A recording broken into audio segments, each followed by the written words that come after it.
What's up, guys? This is Jay from Generation Geek, and today we have another most powerful feat list video with no other than Firestorm. Now, for this list, as we know, for those that do know, with Firestorm there have been many iterations of him, whether it's like a mixture of Dr. Stein and Ronnie or Jason and just many other beings. But we're really going to focus on all the Firestorm as a whole because they pretty much all have the same power with the Matrix, and really the Matrix is unlocked really by the knowledge that you have of like atomic structures and things like that. So all of them can pretty much do the same things with the right knowledge and the right know-how, and then depending on how they sync up with each other.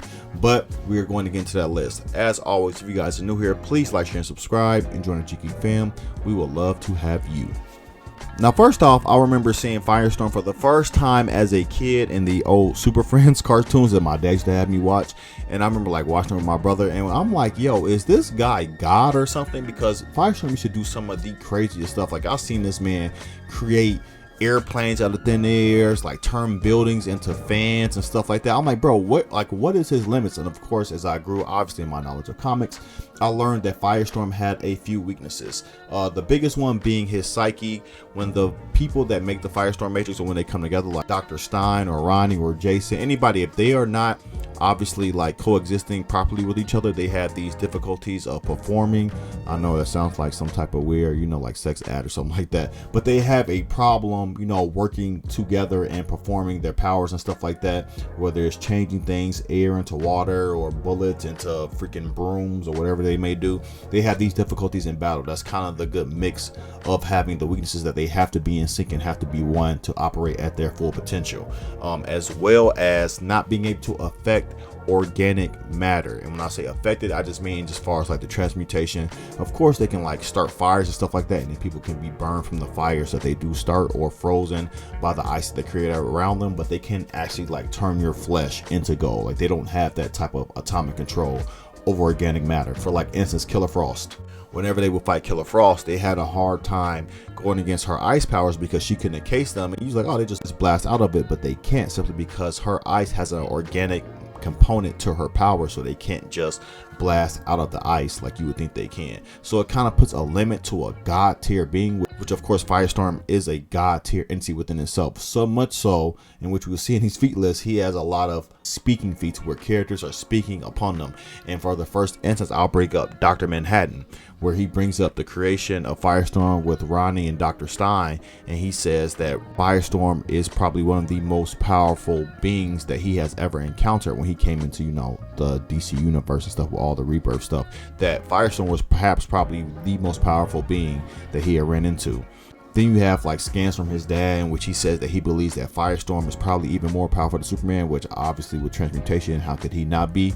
But again, it's his dad, so you can take that from what it's worth. And we just have like a lot of comments like that. Then we saw the instance, I can't remember if it was like Forever Evil, I feel like it was Forever Evil, in which the Dark Justice League came over, or the Injustice League came over, and basically the Dark Deathstorm, the Dark Firestorm, basically encased all of these superheroes into Firestorm. When I say all the superheroes, I mean Shazam, Martian Manhunter, Wonder Woman, The Flash, the Green Lantern. Literally put all these powerful beings into Firestorm and used him as a prison. Well, kind of like a ticking time bomb prison, because he just had so much power inside of him that he was going to explode. And then John Jones, talking to Batman out and from inside of Firestorm, said that that he has enough power to take off the entire Eastern Seaboard. But then you have Dr. Stein, who obviously has more knowledge of the Firestorm Matrix, who says that a detonation or a full blast and release of the Firestorm Matrix has the same equivalency to that of a second Big Bang. So when it comes to like Firestorm's power, it like waxes and wanes to how powerful that he really is. But I can't see him being a possible universal threat, but it's kind of hard to tell because he's kind of all over the place.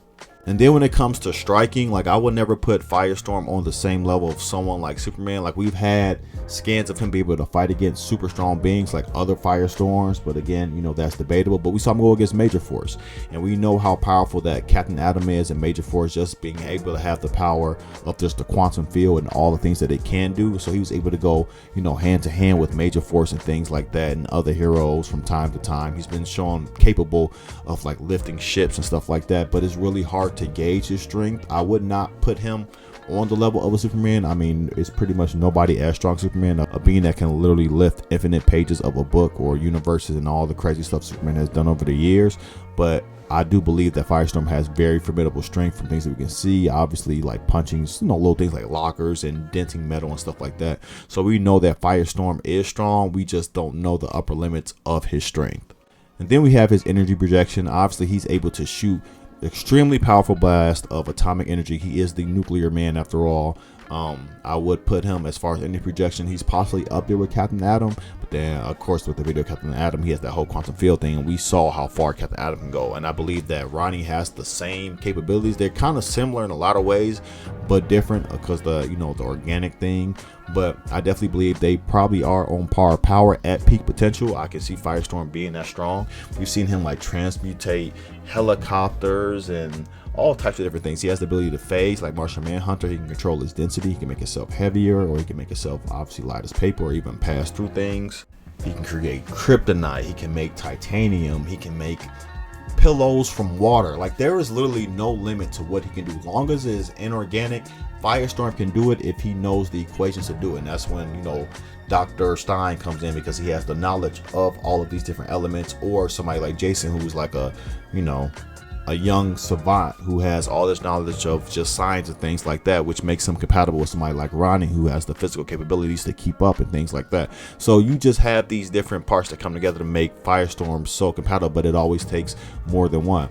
Then you have Firestorms that are able to fuse into even more powerful beings. Like when Ronnie and Jason had separate Firestorms, they were able to fuse into this big powerful being called Fury when they were mad at each other, that had its own consciousness and ego and all this other stuff, and had his own different dreams and desires and things like that he wanted to do, whether it was destruction or power, whatever it was. They're able to actually create even more powerful beings by fusing together in their separate Firestorm matrix forms. Like, there's just so much potential to things that Firestorm can do. We've seen him able to turn people's complete uniforms and tactical gear into literal diapers. We've seen him able to turn these super Iron Man type villains, turn their armor into like regular knight's armor, and they just like fall off the air. He's able to like reshape Mount Rushmore, like so many different things, anything that you can possibly think when it just comes to inorganic matter. He could turn a building into a plastic dinosaur. Like, there's nothing that Firestorm can do. Like, this guy is like literally God tier. And then we also have his speed, obviously, with the ability to fly and stuff like that. Firestorm is very fast. He was able to fly out of the atmosphere in like a short span of time, within a few panels. He was able to fly somewhere from the Pacific Ocean to somewhere in Pennsylvania in like a short period of time. Again, it's one of those things, along with his strength, we don't know how fast he is. They've never showed like Firestorm racing the Flash or Superman, anything like that. All we do really know is that he has just an enormous amount of just pure power and potential. And his durability also waxes and wanes too. Like I said, we can see him take punches and strikes from major force, but then you have instances in which, like Professor Stein says, if him and Ronnie fall from like 600 feet, that it can kill them and things like that. So it's kind of hard to tell, but at the same time, he's able to take, bullet fire, like, and just rub it off like it's nothing, like it doesn't even affect him and things like that. So it's kind of hard to really gauge some of his physical feats and his speed feats. But like I said, we can clearly see that his power is just on a whole nother level. And that is my list. Did you guys know that Firestorm was this powerful? If so, leave that in the comments below. And who would you guys like to see me do a most powerful feat list on? Also leave it in the comments below. And as always, if you guys are new here, please like, share, and subscribe, and join the Geek fam. We'll love to have you. We love making content for you guys, and we plan on being here for a very, very long time. As always, I've been Jay from Generation Geek. Y'all be blessed, and peace.